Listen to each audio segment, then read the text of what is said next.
The silent manor, পর্ব সংখ্যা 11। লেখনীতে Diana Imroz lucky. গল্প পাঠে আমি অরোরা ইসলাম। মজিদ মিয়া এতটুকু বলেই থামল। সুফিয়ান কোনো প্রতিক্রিয়া করছে না। ঘরের ভেতরে ফারদিনা। সে যদি এই রকম ঘটনা শুনে নিশ্চয়ই ভয় পাবে বলে ধারণা করল সুফিয়ান। সুফিয়ান ঘরের দিকে আর চোখে তাকিয়ে এরপর মজিদের দিকে দেখল। এই বিষয়টি আমি দেখছি কি করা যায়। আজকে রাতে আদিব তালুকদারের সাথে কথা বলবো। পাঁচর বিষয়। আপনি বাড়ি ফিরে যান। মজিদ মিয়া মাথা কাত করে সম্মতি জানালো। সে চলে যায়। সুফিয়ান ঘরের ভেতরে প্রবেশ করলো। ফারদিনা একটা বই হাতে নিয়ে উল্টে পাল্টে দেখছে। সুফিয়ান পাশ ঘেঁষে দাঁড়িয়ে বলল, কেউ দেখে ফেলার আগে আপনি চলে যান। আমি তোমার থেকে ছোট। আপনি আপনি কেন করছো? তুমি বলে সম্বোধন করো। তুমি বললে কি হবে?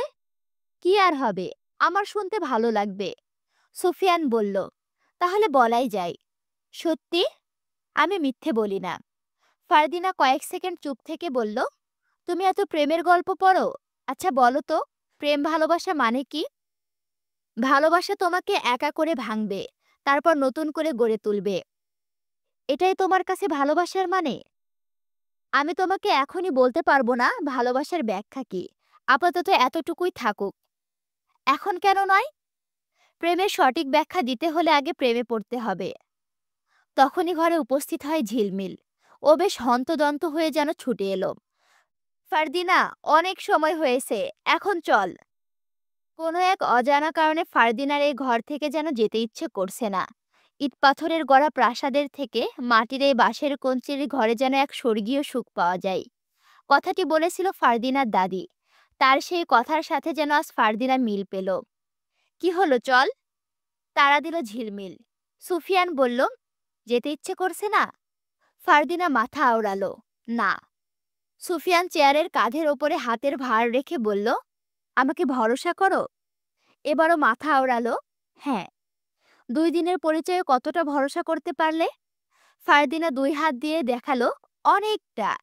সুফিয়ান এবার একটু নড়ে চড়ে দাঁড়ালো। হাত দুটো ঘেঁষে নিয়ে গরম করলো। এরপর বলল, কতটা ভরসা করো, এখনই প্রমাণ হয়ে যাবে। ঝিলমিল, তুমি ঘর থেকে যাও তো, আমার একটু কাজ আছে। বলতেই ফারদিনা ঝিলমিলের হাত ধরে দৌড়ে ঘর থেকে বেরিয়ে চলে আসে।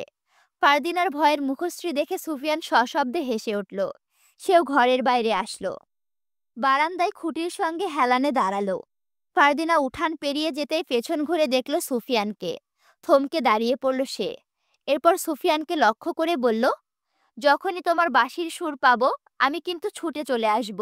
অপেক্ষায় থাকব। জমিদার বাড়ির আঙিনাটা আজ যেন অন্যরকম। সন্ধ্যা নামার আগে আলোর মেলা জ্বলছে বারান্দা থেকে উঠান পর্যন্ত। প্রাচীন সিন্দুক থেকে বের করা পিতলের ঝাড়বাতি ঝুলছে ছাদের মাঝখানে। ঝিকমিক করছে আলোয়। বাতাসে আতরের গন্ধ, ধূপের ধোঁয়া ধীরে ধীরে মিশে যাচ্ছে জোনাকির ঝলকানির সাথে। রাতটা যেন কেমন করে অচেনা হয়ে উঠেছে। বাড়ির চারপাশের নিস্তব্ধতা আজ কেবলই গানের অপেক্ষায়। রশিদ তালুকদার একটা গুরুত্বপূর্ণ কাজের জন্য শহরে গেছেন। তার অনুপস্থিতিতেই তার ছেলে রায়ান, আদিব ও সায়েম আজ আয়োজন করেছে এক রাতের রঙ্গমঞ্চ। এক কথায় বলা ভালো, বাইজিদের রাত। মাঝ আঙিনার ওপরে ঘেরা একটি হলঘর, যেটি একসময় ছিল অতিথিদের জন্য। আজ তার প্রতিটা কোণ সাজানো লাল মখমলে। দেওয়ালের গাঁথুনি ঘেরা আলোকময় সোনালি ঝলক। ঘরের মাঝখানে কার্পেট পাতা। চারিপাশে রূপার গ্লাস, পানীয় আর নানা রকমের মিষ্টান্নের পসরা। রায়ান বসে আছে উত্তর দিকের আসনে। গায়ে হালকা সোনালি বেনারসি পাঞ্জাবি। চুলগুলো পেছনে আঁচড়ানো। হাতে ক্রিস্টালের গ্লাসে হালকা রঙের পানীয়। ঠোঁট স্থির, কিন্তু উদাস হাসি যেন মেখে আছে। পাশে ছোট ভাই আরিফ, আর তার চোখে মৃদু কৌতূহল। যেন এই জগৎ তার কাছে নতুন কোনো স্বপ্নের মতো। সায়েম পানীয় খাচ্ছে। সে যেন সর্বদাই সুখী। আদিব এরকম পরিস্থিতিতে আসতে চায়নি। তাকে জোর করে আনা হয়েছে। সব প্রস্তুত? রায়ান জিজ্ঞেস করল।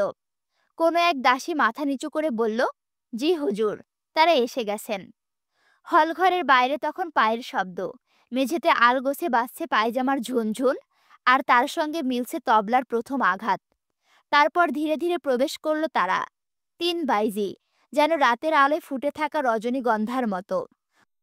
তাদের পরনে গাঢ় লাল রঙের ব্রোকেড লেহেঙ্গা, হাতের সূচিকর্মের মিরর ওয়ার্ক দ্বারা পূর্ণ। প্রথমে আসলো সাইরা, কপালে লাল টিপ, চুলে গোলাপ গোজা, আরেকজনের চোখে কাজল, ঠোঁটে মৃদু হাসি। তার নাম কাশ্মীরা। তৃতীয় জন, সবচেয়ে তরুণী, হয়তো 20 বছরও হয়নি।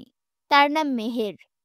আদিব বেশ অস্বস্তি বোধ করছে, কিন্তু বাকি 3জন ভাইয়ের সাথে যোগদান যেন করতেই হলো তাদের মন রক্ষার্থে। রায়ান, আরিফ, সায়েম, তারা হাতে পানীয় নিয়ে তবলার শব্দের সাথে সুরের সাথে বলে উঠল, নাচো। বাইজিরা নাচ শুরু করলো। তবলার তালে তালে শরীর দুলিয়ে উঠল, গানের ছন্দ ভেসে উঠল। দূর কোথাও যাস প্রিয়, ফিরে আয় মোর ঘরে। এটা আসলে গানের নাম কিন্তু। রায়ানের দৃষ্টি চলে গেছে মেহেরের দিকে। ঘরের আলোয় যেন তার চোখের দৃপ্তি ছিটকে পড়ছে মেঝেতে। ছেলেরা একে একে নিঃশব্দ হয়ে গেল। রায়ান চোখের পলক ফেলল না। মদ এক চুমুক নিয়ে বলল, গানটা যেন মদের চেয়েও মধুর। আর ওর নাচ, বলে হাসল। বাইজিদের মুখে হাসি, কিন্তু সেই হাসির ভেতরে যেন এক ধরনের শূন্যতা। তার চোখে বাইজিদের শরীর নয়, তাদের চোখের ক্লান্তি ধরা পড়ে। কত রাত এমন কেটেছে, কত দরজায় নাচতে হয়েছে, সেই ভাবনাটাই যেন রায়ানকে কেমন করে নরম করে তুলল। তবলার তালে তালে তাদের পায়ের নুপুর বাজে। রায়ানের চোখে রক্তের আভা দেখা দিল হঠাৎ। সে বলল, এই জীবনের আনন্দও বড় অল্প স্থায়ী, তাই না আরিফ? আরিফ চুপ করে রইল। তার মনে হচ্ছিল, এই গান, এই হাসি, সবকিছুই যেন চিরস্থায়ী না হলেও এর মতো শান্তি আর কিছুতেই নেই। নাচের মাঝে মেহের একবার তাদের দিকে তাকালো। তার দৃষ্টিতে ক্লান্তি, তবুও সে হাসল। যেমন ফুল ঝরে পড়ে তবুও গন্ধ ছড়ায়। রায়ান গ্লাসে আবার ঢালল মদ। ধীরে ধীরে বলল, এই রাতে আর কোনো শোক নেই, শুধু আনন্দ। কিন্তু বাইরে তখন ঘন কুয়াশা জমেছে, সাথে দমকা হাওয়া।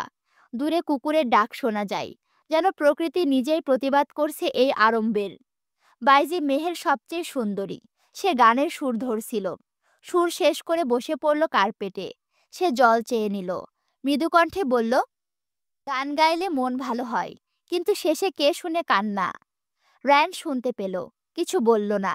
গ্লাসের তলায় নিজের মুখ প্রতিফলিত হলো এক ধরনের নিঃসঙ্গতা নিয়ে। আরিফ শুধু বলল, গান থামিও না মেহের, এই রাতের নীরবতা গানকেই ঢেকে থাকুক। তখন তবলার তালে তালে আবার উঠল সুর, কিন্তু এবার গানটা একটু ভারী।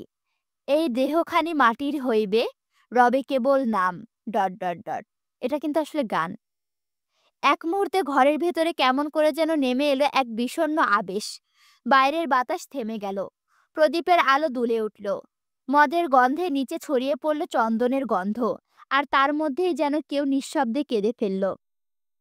মেহের গানের শেষের লাইনটা কণ্ঠ থামিয়ে চেয়ে রইল রায়ানের দিকে। দুটো চোখে অদ্ভুত এক বার্তা, হয়তো মুক্তির, নয়তো অজানা বেদনার। রায়ান তখনও হাসছে, কিন্তু সেই হাসিতে সুখ নেই। তার চোখে একরাশ ক্লান্তি। রাত বাড়তে থাকে। একে একে মদের গ্লাস খালি হয়। বাইজিদের সুর নরম হয়ে আসে। শেষে শুধু তবলার ক্ষীণ আওয়াজ পাওয়া গেল।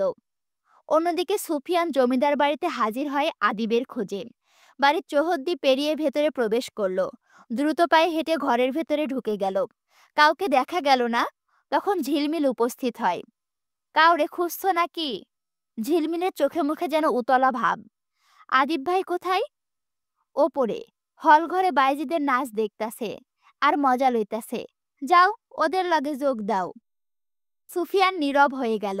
বাইজিরা নাচ করছে, সেখানে সে উপস্থিত হতে চায় না, কিন্তু পাঁচুর বিষয়ে কথা বলা দরকার। ঝিলমিল কাঁধ দিয়ে সুফিয়ানকে ধাক্কা দিয়ে বলল, কি হলো, এত কি ভাবছো? যাও ওপরে। সুফিয়ান বিড়বিড় করে বলল, গায়ে ঢলে পড়া মহিলা, বলে ওপরের হল ঘরের দিকে হাঁটল। হল ঘরের দিকে যতই যাচ্ছে, ঘুঙ্গুরের শব্দ ততই যেন কাছে আসছে। হল ঘরে প্রবেশ করে। চারদিকে বেশ সুন্দর সাজানো গোছানো, বেশ সুগন্ধি ভেসে আসছে। বাইজিদের দিকে একবার চোখ তুলে তাকিয়ে দৃষ্টি সরিয়ে আদিবকে খুঁজল। আদিব পূব পাশের আসনে বসে আছে। সুফিয়ান সেদিকে যায়।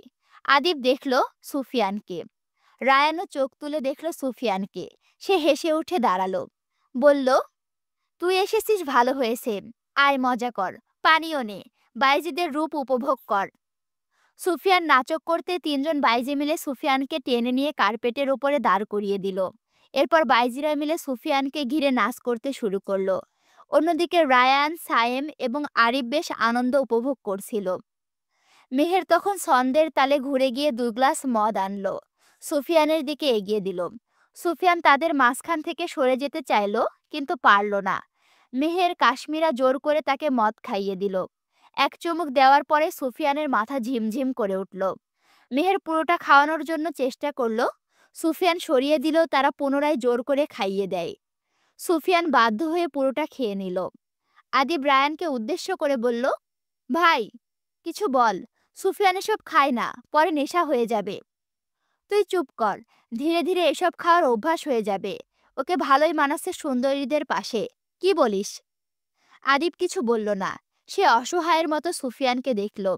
ইতিমধ্যে নেশা ধরে গেছে সুফিয়ানকে। তার চোখের সামনে সবকিছু ঝাপসা হতে লাগলো। ধীরে ধীরে একেবারে থেমে গেল গানের সুর, বন্ধ হয় তবলার সুর। সুফিয়ান ঢলে পড়তে মেহের ধরে নেয়। সুফিয়ান তার টাল সামলে নেয়। দৌড়ে আসে আদিব। সুফিয়ানকে ধরতে চাইলে রায়ান বলল, ওদের থেকে সরে যা, মেহের ওকে আরাম করার জন্য ঘরে নিয়ে যাক। আদিব সরে যায় বাধ্য ছেলের মতো। মেহের সুফিয়ানকে ধরে একটা ঘরে নিয়ে যায়। তার শরীরের বল শক্তি ক্রমাগত কমে গেল। মেহের তাকে খাটে শুইয়ে দেয়। ঝাপসা চোখে একবার মেহেরের দিকে দেখল সুফিয়ান। পরিষ্কার দেখা গেল না। মেহের ক্ষীণ দৃষ্টিতে সুফিয়ানকে দেখল। মসৃণ মুখ তার, মাথায় একটা পাগড়ি। মেহের বিছানায় হাঁটু রেখে শরীরে ঝাঁপ দিল সুফিয়ানের ওপর। এরপর পাগড়িটা খুলে ফেলল। সুফিয়ান তখন নড়ে চড়ে সই, কিছু বলতে চাইছে। মেহের মাথা নিচু করে কোমল কণ্ঠে জিজ্ঞেস করল, কিছু বলতে চাইছো? সে ফিসফিসিয়ে বলল, ফারদিনা। মেহের বিস্ময়ে তাকিয়ে রইল। জমিদারের মেয়ের নাম তার মুখে শুনে খানিকটা চিন্তিত হল। সুফিয়ান পুনরায় বলল, ফারদিনা। এরপর গভীর ঘুমে আচ্ছন্ন হয়ে গেল। ফারদিনা তার ঘরের এক কোণে বসে গুনগুন করে গান গাইছিল। এমন সময় ঝিলমিল উপস্থিত হয়। ফারদিনার পাশে বসে বলল, তুই কি বাঁশিওয়ালার কথা ভাবতেছিস? মিথ্যা কইলে কিন্তু হইব না, আমি সবার মনের কথা টের পাই। ফারদিনা চুপচাপ, তার নীরবতাই যেন তার উত্তর। সেই রেশ টেনে ঝিলমিল বলল, তোর বাঁশিওয়ালা হল ঘরে বাইজিদের সঙ্গে নাইচা মদ পান কইরা হয়তো এতক্ষণে... ডট ডট ডট। বাকি কথা ঝিলমিল গিলে লাজুক হাসি দিল। এসব তুই কি বলছিস? ফারদিনা হকচকিয়ে গেল। হ, আমি ঠিকই কইতাছি। শোন, তোরে একটা গল্প কই। এক রাজকুমারী তার এক যোদ্ধার গল্প। তোর লাগে মিলতেও পারে, কমু? তুই তোর গল্প নিয়ে থাক, বলে ফারদিনা দৌড়ে হলঘরের দিকে গেল। সেখানে দুজন বাইজি বসে মুদ্রা গুনছে। সাথে কিছু দাসীরাও আছে। সে একজন দাসীকে জিজ্ঞেস করল, সুফিয়ান কোথায়? সে ইশারায় আরাম করার ঘরটিকে দেখিয়ে দেয়। ফারদিনা ছুটে গেল ঘরের দিকে। সুফিয়ান নিথর দেহে যেন ঘুমাচ্ছে।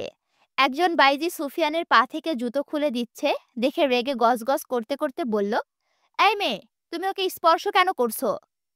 মেহের উঠে দাঁড়ালো। ধীর পায়ে ফারদিনার সম্মুখীন হলো। তুমিই নিশ্চয়ই ফারদিনা? হ্যাঁ, কিন্তু আমার নাম জানলে কিভাবে? এই গ্রামে সবাই তোমার নাম জানে। এর আগে আমি তোমাকে দেখিনি, আজ দেখলাম। ওর সাথে এই ঘরে কেন তুমি? কি করছিলে তোমরা? ওইভাবে ঘুমোচ্ছে কেন? মেহের মুখে হাসি এনে বলল, ঈর্ষা হচ্ছে? কাউকে ভালোবাসতে ঈর্ষা হওয়ারই কথা। আমার প্রশ্নের জবাব তো এটা নয়, বলে ফারদিনা সুফিয়ানের কাছে গেল। তার পাশে বসে মেহের খোলা চুলগুলো খোপা করতে করতে বলল, নেশা জাতীয় পানীয় খেয়েছিল, টাল সামলাতে পারছিল না, তাই আমি এই ঘরে এনে শুইয়ে দিয়েছি। ফারদিনা কিছু বলে না। মেহের আগ বাড়িয়ে বলল, সেও কি তোমায় ভালোবাসে? হয়তো না, সেও তোমাকে ভালোবাসে। আমার তেমনটি মনে হচ্ছে না। মুখটি ধোঁয়াশা হয়ে গেল ফারদিনার। সে নেশার ঘরে তোমার নাম বলছিল, নিশ্চয়ই তোমাকে ভালোবাসে।